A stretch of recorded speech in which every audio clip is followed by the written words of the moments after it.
Back to work, but will it work? The Chancellors Budget plans to push for growth. Announcing more free childcare and pension tax breaks for the wealthy, Mr Hunt was keen to tell us things aren't as bad as forecast.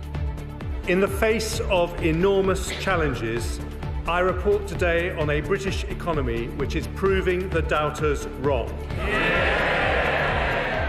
A hopelessly divided party caught between a rock of decline and a hard place of their own economic recklessness, dressing up stagnation as stability. The Chancellor clearly aimed to strike an optimistic note for growth, but the hard reality is that household incomes are still expected to fall more over the next 2 years than at any point in living memory. One big test is whether his measures will indeed get people back into work. So how do they feel about that in Skegness? Romilly gauges reaction in the town with the highest number out of work. There are many people out there who have problems, disabilities, who would benefit from having treatment quickly. Inside the budget, outside the protests. As strikes hit sector after sector, thousands took to the streets. Also tonight, how much more can Turkey take after devastating earthquake?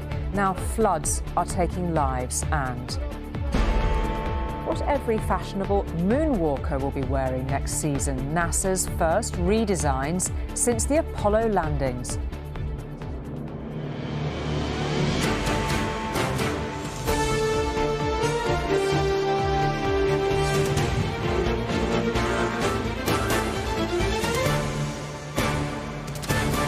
This is ITV News at 10 with Julie Etchingham.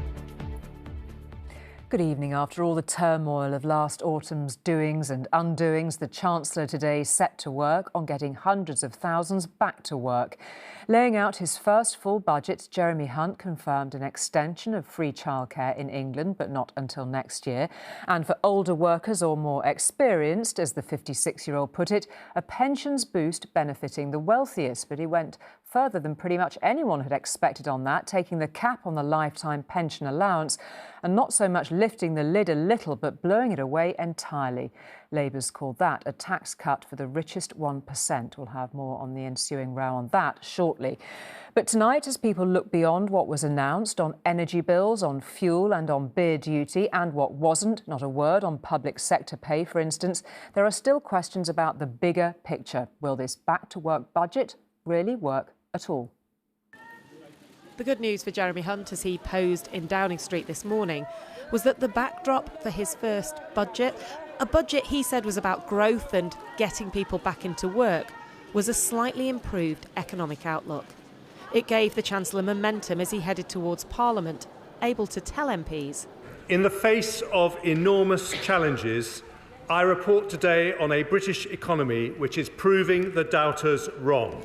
The UK will not now enter a technical recession this year. Yeah! A statement that got cheers and jeers as the opposition MPs hollered, "Is that the bar?"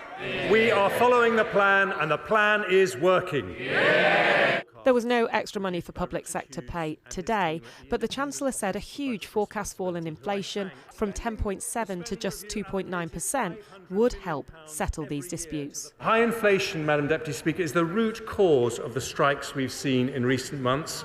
And falling wholesale energy prices also let him do this. The energy price guarantee will remain at £2,500 for the next 3 months. But the biggest theme of the speech was getting people back into work. There will be major reform to disability benefits to help 50,000 disabled people into jobs.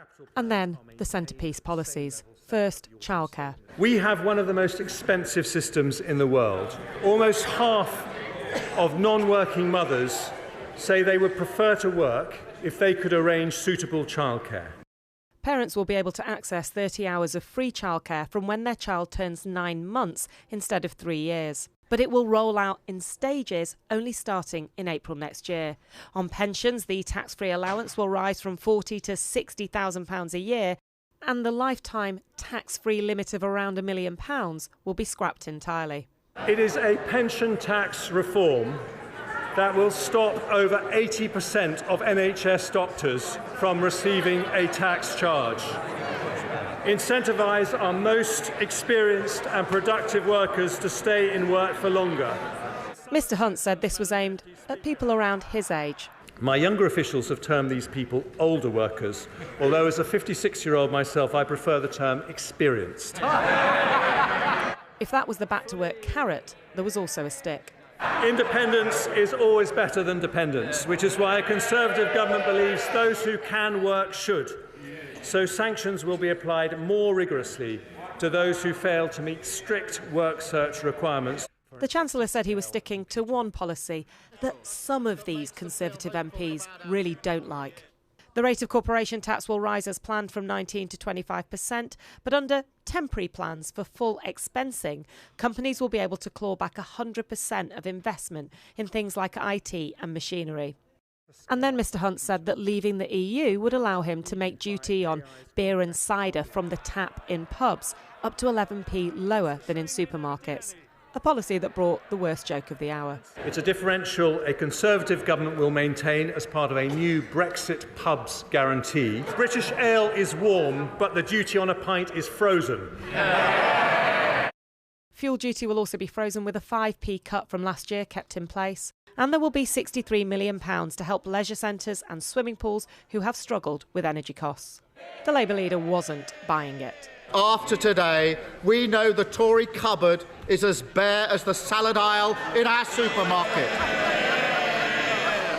The lettuces may be out, but the turnips are in, dressing up stagnation as stability as their expiry date looms ever closer. Paul Johnson of the Institute for Fiscal Studies welcomed the childcare policy, but said allowances for businesses should have been permanent. What do you make of this budget? Well, overall, there's quite a few reasonably sensible measures in there. Also, very noticeable, it didn't say nothing on public sector pay, nothing to undo the big tax rises that are coming in for most of us in April, and still very tight spending plans after the next election. As for Mr Hunt, his budget will certainly make some young parents happier, next year at least. Anushka Astana, News at 10.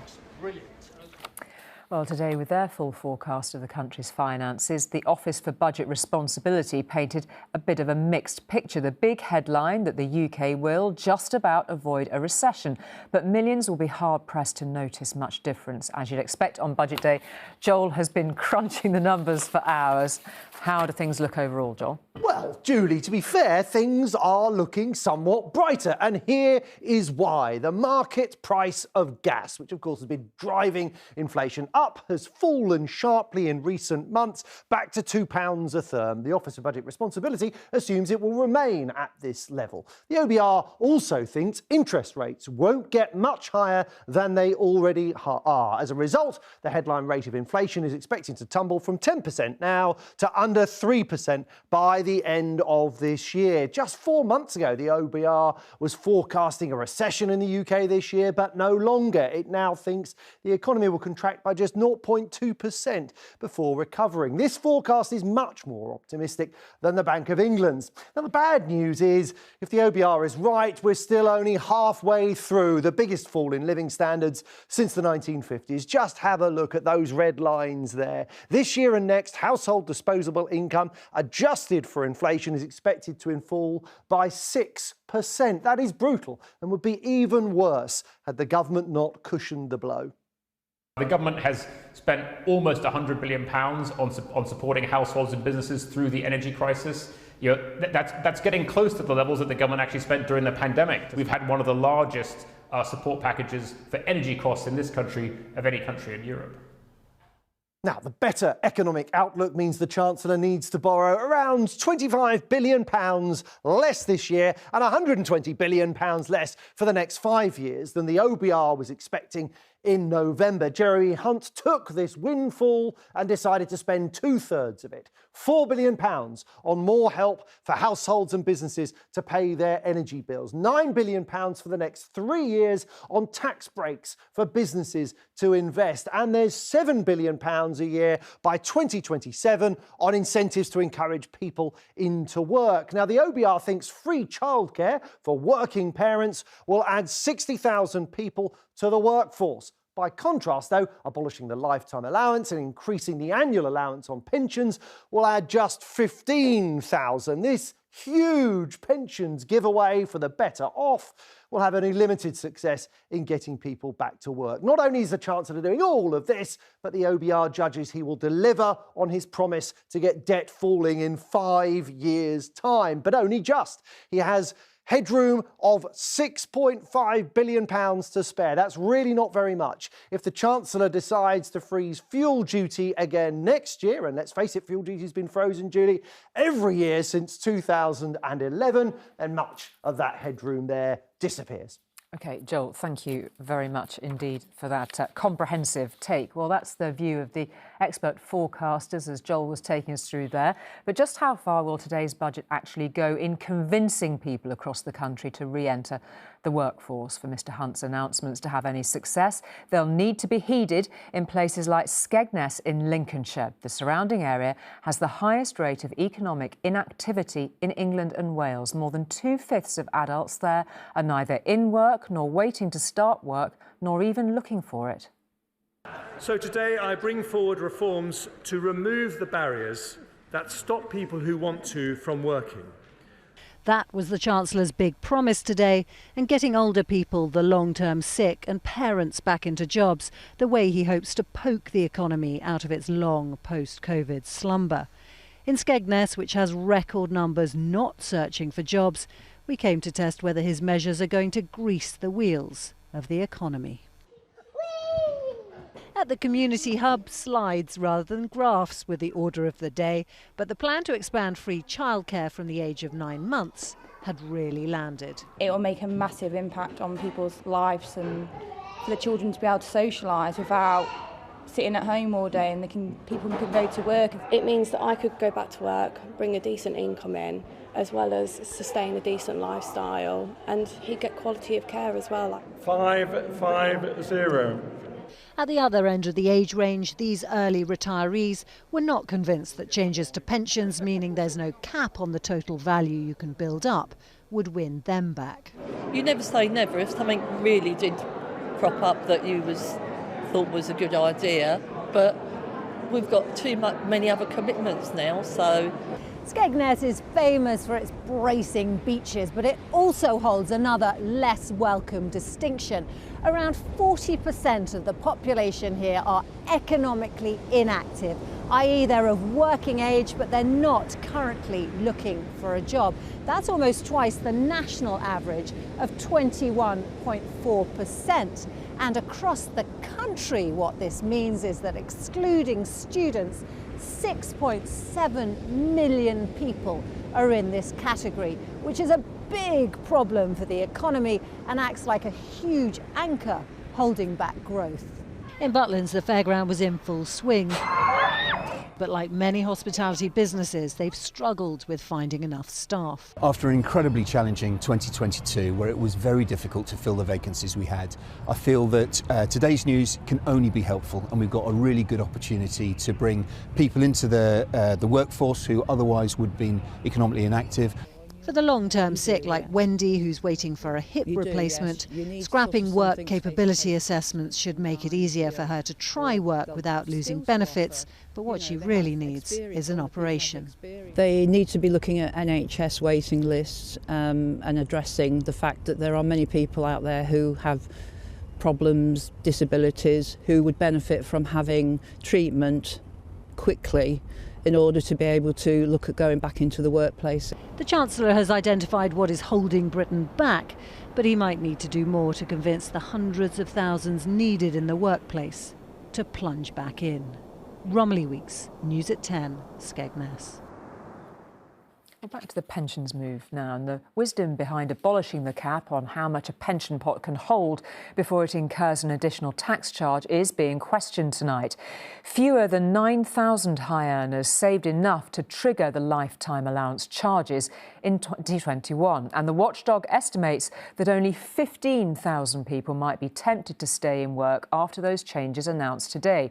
And yet, they will cost the Treasury more than £1 billion annually within the next 5 years. Well, Robert joins us now from his studio ahead of tonight's edition of his programme, of course. And Robert, this is one of the raft of measures that Jeremy Hunt hopes will boost the workforce, but particular questions about this one tonight. Yeah, no, certainly. And as you say, look, this book, the Office of Budget Responsibility's assessment of all his measures, says, as you pointed out, that this change to the lifetime allowance and annual allowance on pension contributions will increase employment by around £15,000. And the annual cost of that is £1 billion, which means, by my calculations, that every one of those older people, keeping them in work, will cost the Treasury, cost all of us taxpayers, £66,000 every single year. It's an enormous amount of money to increase employment by just a bit. So I asked the Chancellor in an interview for my programme, you can see the full interview at 11:15 tonight on the programme, I asked him whether this was money well spent. You're basically giving a massive tax benefit to thousands and thousands of people who don't need it, many of whom are not doctors. Well, doctors are my priority, and the BMA, the Doctors' Union, who are not normally friends of the government, say this is potentially transformational But why for the are you NHS. giving a tax break to people earning up to £250,000 a year? Because I don't pretend otherwise. I want older people to stay working if they want to. 150,000 people retire early every year. They have a contribution to make, and by definition, older people tend to be on slightly higher salaries. But we're spending 5 times more than the cost of that on helping young families with their childcare. So, as you heard from the Chancellor, the problem that he was trying to solve is that lots of really experienced doctors have been retiring earlier because of a big tax charge they get if they invest in their pensions above those limits. But as I said, this policy is helping many, many more people than that. Now, I've also interviewed Rachel Reeves for my programme. She said that Labour would restrict this benefit to just doctors, and she's going to bring a vote to the House of Commons next week on this issue. She thinks lots of Tories will rebel and that the Chancellor will be humiliated and they'll have to U-turn. We shall see. Again, on my programme, I asked Jake Berry, one of the senior Tories around the place, about this. He just doesn't know how his colleagues will feel about it. But as you say, Julie, in an otherwise, I'd say, non-political budget, this is a very contentious issue. OK, Robert, we will see you later. Thank you. And there's much more on the budget on our website, including a breakdown of all the key measures, from free childcare to the energy bills cap and what they mean for your finances. Just head to itv.com/news. This lunchtime, as the Chancellor was on his feet in the packed Commons chamber, thousands of protesters were on theirs, packing the streets outside. Organisers claim a rally in the capital in support of public sector workers and their continuing pay disputes was attended by 50,000 people. Many more had walked out across the country. By some estimates, 500,000 were out on strike, making it the biggest coordinated such action for years. It was pitched as a budget to get people into the workplace. But from Glasgow to Dover, today's staff was striking outside theirs. In central London, you could pop between pickets by foot. We just want fair pay. From singing doctors to normally silent librarians. What do we want? What do we want? Members here at the British Library are on almost poverty wages. And it was a queue for a taxi rather than a dash for the tube. It's about job cuts, it's about pension attacks and flexible working. That's what we're resisting at this time. Today's strikes are the biggest so far in the recent march for better pay, which at lunchtime took this route across the capital. As Jeremy Hunt was speaking, thousands more were shouting in the streets nearby. It is no coincidence that this march is taking place today. Union members want to send a message to the Chancellor as he announces his budget that workers everywhere are struggling with theirs. We work really, really hard and we're really passionate about what we do, and I think it's only fair that we get a decent pay rise. I've been a secondary school teacher for 13 years and this is a state, an absolute state. We've got large class sizes, the kids don't get enough time with us one-on-one, it's absolutely ridiculous. The Chancellor said today in his budget that inflation's going to fall quite dramatically by the end of the year. Does that provide you with any comfort on pay? Ultimately, it's words at the moment. Words mean nothing until they're backed up with action. Form isn't great for that when we look at the government. By the time they'd reached their rally in Trafalgar Square, the Chancellor had finished speaking, but no final word yet on these disputes. The economy's not forecast to shrink this year now, and there were measures for the cost of living, so there was some good news, wasn't there, in this budget today for workers? We're great that the economy is doing better. If that's the case, then we can afford to pay our teachers much better for the work they're doing. Today the Chancellor may have raised his red box, but no sign of the unions bringing down their banners. Paul Brand, News at 10. Budget day coincided with a dire day on the financial markets, the FTSE 100 suffering its worst day of trading since the start of the pandemic. Fears over the health of the global banking sector are responsible for a major slump in share values. Analysts say investors began to panic after a huge sell-off of shares in European banks, including Credit Suisse. The London index ended the day almost 300 points down, with big losses seen by Prudential, Barclays, BP and Shell. Some of the other news today now, and such were the fears for the life of a 20-year-old woman whose own father had attempted to violently force her into marriage, that she had already been moved for her own protection. But even where she was supposed to be safe, Sumaya Begum was murdered by her uncle in what police have called a vicious and sustained attack. Mohammad Tarouz Khan was today jailed for life. But as for his motive, the judge refused to speculate. Sumaya Begum left her family home after she refused to marry a cousin in Pakistan and reported her father to the police. 3 years later, she was dead. This is the moment her body, wrapped in a rug, was taken to be dumped among the rubbish behind the brick wall. The person who was driving that car was her uncle, Mohammad Tarouz Khan. He has never provided an account for his actions or enabled us to establish a motive for the killing of Sumaya. Having murdered his niece, then go on to try and cover his tracks, it can only be described as beyond belief. Police say this is her uncle moving her body to a shipping container that he used as a workshop. On sentencing, Mr. Khan tried to speak in court today, but the judge wouldn't allow it. The judge did tell the court, though, that it would be pure speculation to consider whether this murder was any part of some appalling family agreement. He also said he rejects the prosecution's suggestion that it should be treated as any form of honour killing. This was the last time Sumaya was seen alive, walking home from a shift as a care worker. Under a court protection order, she'd been living here with her grandmother and another uncle. Many of these deaths are preventable. Natasha runs a forced marriage helpline and is calling on Bradford Council to hold a domestic homicide review. Sumaya came forward, there was a forced marriage protection order taken out for her. How was that protection order monitored? And on that timeline, were there opportunities that were vitally missed? Because our view is that there were. Mohammad Tarouz Khan will serve a minimum of 25 years in prison for murdering his niece, who the judge said today had real spirit and courage. Kelly Foran, News at 10, Bradford. The misery for thousands already made homeless by last month's terrible earthquakes in Turkey has only been compounded by flash floods, which have now killed at least 14. Torrential rains in 2 of the provinces most affected by the quakes have turned roads into fast-flowing rivers. At least 2 people drowned when their simple container home, their only form of shelter, was itself swept away. 1 month on from Turkey's devastating earthquake, and the worst affected areas have now been hit by severe floods. Cars and vans picked up and washed along the streets. After the terror of the quake, those who survived and lost so much now face a new challenge.